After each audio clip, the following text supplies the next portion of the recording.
Very, very good for the predator. Now, you and I think we're pretty fancy because we have this opposable thumb. Guess what the owl can do with the inside talon in here? It can rotate, instead of 1, 2, 3 forward, it can rotate this so it's 2 forward and 2 backwards. This is great if you're hunting rabbits and squirrels, but if you're trying to capture mice, escape, no escape. Okay, 3 and 1 or 2 and 2. This is one of my favorite things about, one of the coolest things when I learned about this. Everybody look at the size of these 2 talons. Okay, a lot of people see the size of these and they assume that this is going to be daddy and baby. Everybody looking up here. Daddy, mommy. Okay, in hawks, eagles, and owls, the girls are all bigger than the boys. Especially in birds that eat other birds. They are a third bigger. And there's a couple theories on this. If this was a forest, these owls don't just have other owls over. There would be a territory here, there'd be another territory back there, territory there.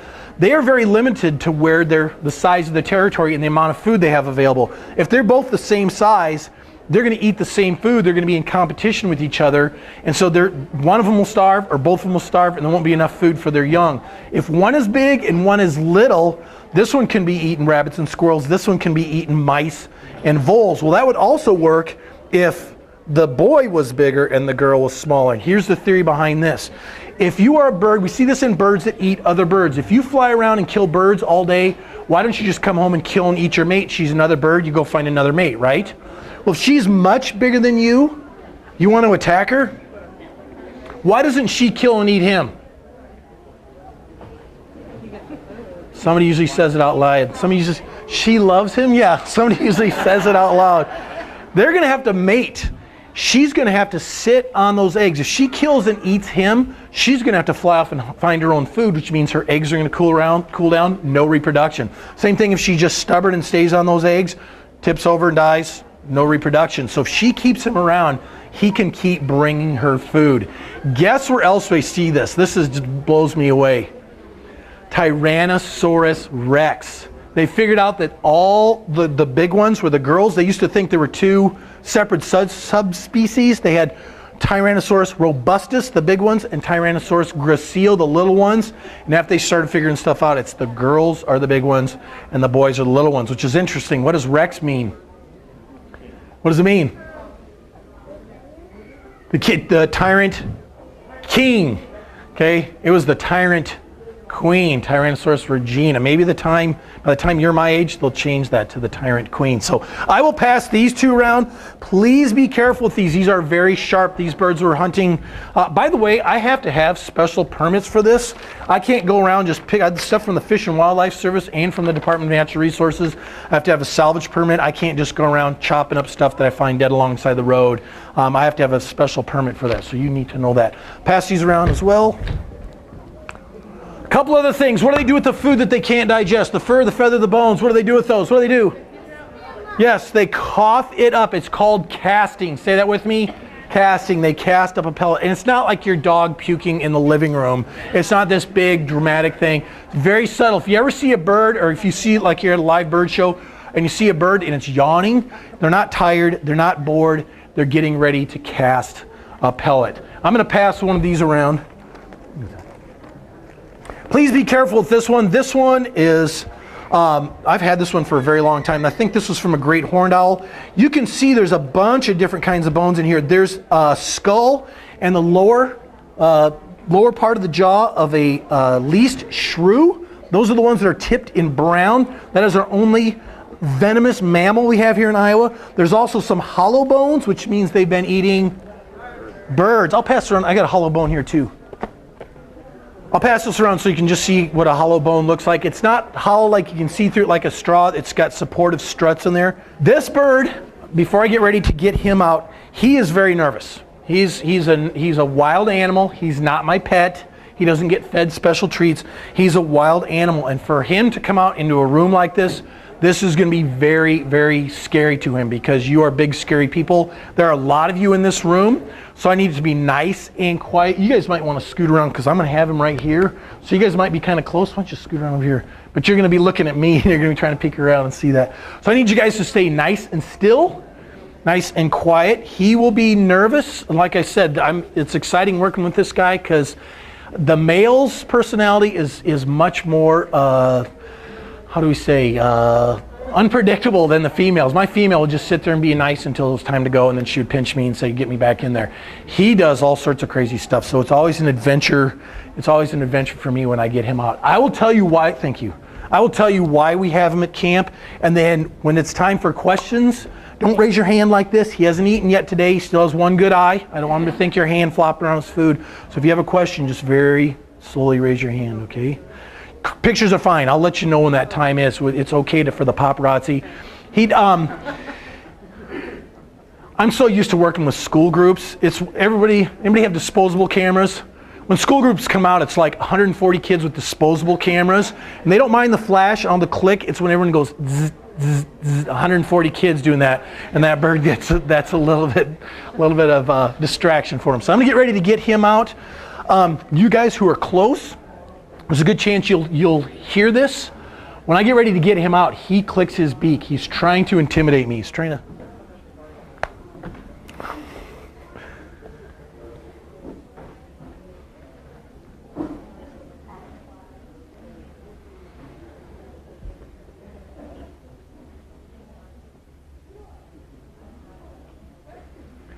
Knowledge plus caring equals responsible choices. I'll say it again. Knowledge plus caring equals responsible choices. Every day you and I make choices, and how good or responsible those choices are depend on how much we know about something and how much we care about something. This is a male barred owl. We know he's a male because of his small size. And he's a barred owl because of the barring that goes this way and the barring that goes here on his stomach. If you look at his right eye and if you look at that right wing, you can see that he's had some issues here. This bird was hit by a car. He was found in Dallas County in 2009. I don't blame the person who hit this bird. I'd much rather have you run over wildlife than swerve to avoid it. That's how people get into really bad accidents. That's what insurance is for. This is not an endangered species. Okay? The person who has responsibility for this bird being here is the person who is throwing food out of the window of their car. Everybody here knows enough not to throw garbage out of the window of the car. It makes the roads look terrible. It's a good law. But a lot of us don't think about throwing food. I used to do it all the time. I'd throw out apple cores or French fries because I was told it's going to decompose. That's not true. What that's going to do is that's going to attract things like mice. And sitting alongside the road, those mice are going to run from ditch to ditch where there's good cover. I mean, think about a farm field right now. There's food out there, but there's not cover. That ditch provides cover. Well, when you run from ditch to ditch, you've got a decent period of time that you're exposed. For a bird who likes to sit and watch and wait, a telephone pole is a great place to sit. And unfortunately, when they fly about the same height as the headlights of your car. So if you don't remember anything else about this program today, remember, don't throw food out of the window of your car and tell anybody else that you spend time with. They're redoing right now, I'll go talk to the Audubon folks back here, but they're redoing the Breeding Birders Atlas for the state of Iowa. And there's, in the first version that they put out, there's a study that they make reference to on the Screech Owl page. They have this, in every bird they have a little clip that says factors affecting distribution. And they cite a study that they did in the eastern United States where they went and picked up every dead bird of prey. 88% of them were owls. 88. So this tells you this is not a kestrel problem. This is not a red-tailed hawk problem. This is very much an owl problem. So again, remember to don't throw food out of the window of your car. There'll be a lot more of these birds dead alongside the road or sitting on somebody's fist. We don't name our birds because we don't want you to get the impression that he's my pet, that I own him. We just call him the barred owl so that you can, I want you to see a bird that's been robbed from his time in the wild, not something that's like, oh, he's so cute, I wish I had one as a pet. I don't want that message going away from here today. I want you to see a bird that has his time taken away from the wild. So what questions do you have for me? Yes? Do they always come out at night? That's a good question. No. Sometimes they're out of the daytime, especially when it's spring and fall. When you start seeing like the end of this month, end of March, beginning of April, when they're really setting up their territories, they'll be active during the daytime. In general, they're most active at night. Now, that's not true for all owl species. There are some owls we have here in Iowa, the short-eared especially, likes to hunt in the day. Most of our owls hunt right at sunrise and sunset. This bird can truly hunt in the middle of the night. See how this bird has that chocolate brown eye? Most of them have a yellow eye, which means they can't absorb as much light.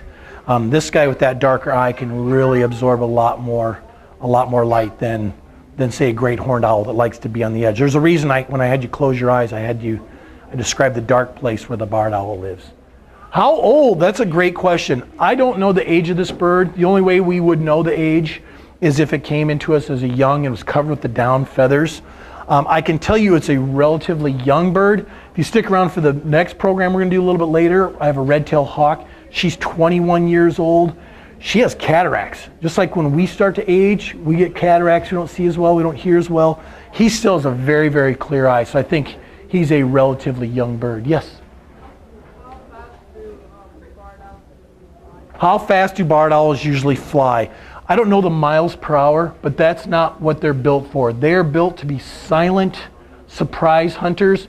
So whereas like a peregrine falcon is going in excess of 200 miles an hour, that's their speed, is how they kill. This guy's more like sneak up, but if I had to estimate, I'd say 30 miles an hour. These are not quick, speedy killers. These are secretive, silent flyers. That's a good question. How many owl babies usually survive the first year? That is a fantastic question. 75% of them don't make it to being one. 75%. That's how tough the competition is. Think about, how many people we have in this room? 100 people? That means 25 of you are back here next year. That tells you how intense it is for competition and for survival. Very good question. One more. I want to make sure we have time to learn the calls. Yes. Okay, so you're asking what she does after she lays the eggs, and then what does she do after they hatch? She stays on them. There may be, usually, and I'm not sure with all birds, most birds have a morning time that the male will let the female go. He'll sit on the eggs for her while she goes off and bathes and gets something to eat. It's usually right in the morning and right in the evening. She'll stay with the eggs. When they're hatched, she stays with them. He continues to bring them food, and then after they get to be a little bit bigger, they'll both bring them food. So they work together. And then the babies, even though they're able to hunt on their own, any of you who have college kids who have moved back after graduation, you'll understand this. Even though they're fully capable of feeding themselves, they will still food bag from mommy and daddy. You can probably see that with like the grackles in the summer. Like, here's this baby falling around. Like, he can eat on his own. It's like, feed me, feed me, feed me.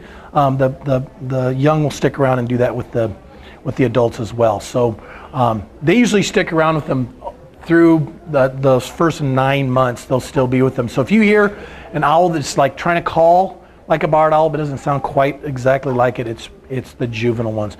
I'm not going to do the call when they're out here, but I'll do the call that the juveniles make. You guys can understand that in just a minute. I'm going to put him away. This is the time when he gets the most nervous. If you notice, when I got him out, the first thing I did was close that door.